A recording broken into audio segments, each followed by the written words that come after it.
So today we're looking at a few simple things that you can do to train your brain to spend less and save more. And I once heard someone describe saving money as one of the hardest things that we can do. So with all that being said, getting ahead sometimes might require some mental training. But before jumping in, I create videos on personal finance and money mindset. So hit the subscribe button if you like these types of videos and you want to see more. So the first thing you need to do is make sure that you're saving something every single day. And to be clear, this does not have to be some crazy amount of money. Even if it's only $1 or maybe just a few cents, the idea is to make sure that you're getting into a regular habit where saving money becomes routine or a way of life. And there are multiple ways to do this. For example, at the end of each day, some people will take all the change that's in their purse or their pocket and put it in a coin jar. Or if they break a $5 bill, they will save their ones. But you can also get a little creative with this. One of my favorite money saving challenges is the bank account challenge, where you'll check your bank account and look for the previous day's ending balance.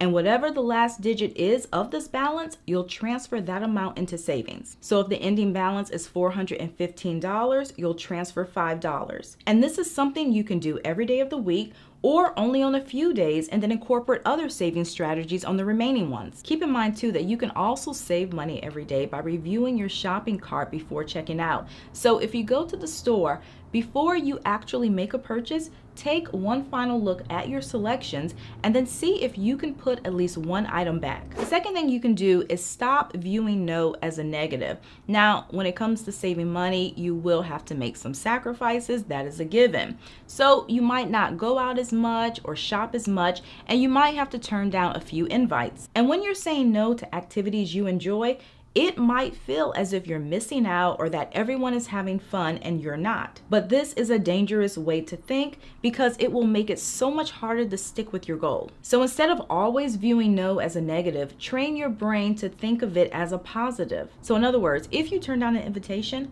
don't view it as saying no to going shopping or maybe going to the movies, because what you're actually doing is saying yes to becoming more financially fit, which can include saying yes to paying off your credit card debt or maybe saving a down payment or a vacation fund.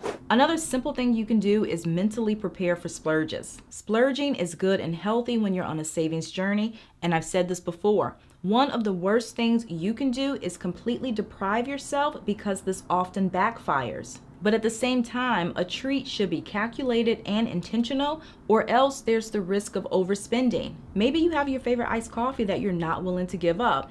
If so, that's perfectly fine. However, allowing yourself this splurge should not be an open invitation to grab one whenever the mood hits, because the mood, it might hit every day, in which case that can really limit how much you're able to save. So it's important that we learn to control our splurges, and one of the best ways to do this is by having designated splurge days. Because if there's no rhyme or reason to when you reward yourself, you might indulge too often. But on the other hand, when something is planned and you know that it's coming, that can also help you to not feel deprived, plus it gives you something to look forward to. Another thing you can do is recognize when you're being upsold. Whether you're at a restaurant, a clothing store, or buying electronics, these establishments know how to persuade us to spend more. It's part of their sales training. I worked retail a little in college, and one of my managers was really big on the upsell, and we were trained to use certain techniques on every customer every single time. And let me tell you, a good percentage of the time, they were effective. We would encourage them to try on clothes, even though they told us they were only browsing or weren't interested in buying anything. And we would always cross-sell them by recommending other items, maybe a shirt or a necklace to go with a pair of pants. But of course, this doesn't only happen in clothing stores, it happens everywhere. So keep an open eye to this tactic, walk into stores with your radar up, and be alert to extreme helpfulness. Keep in mind that you might have to also stop trusting yourself. Now, some people are able to do this. If you are disciplined and you don't have a problem sticking with your goals, this tip will probably not apply to you. But if you do, listen up, because spending less money also involves having an understanding of how you're wired and being honest with what you can and cannot handle. For example, some people can't handle saving their credit card information online because this makes shopping too easy for them.